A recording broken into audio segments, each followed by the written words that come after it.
How to fix authentication failed error and drop logs.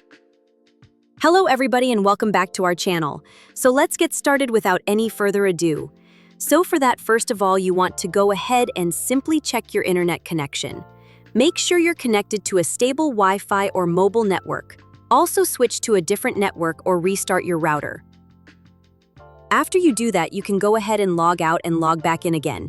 And if it still does not fix your issue, you want to go ahead and simply long press on Roblox.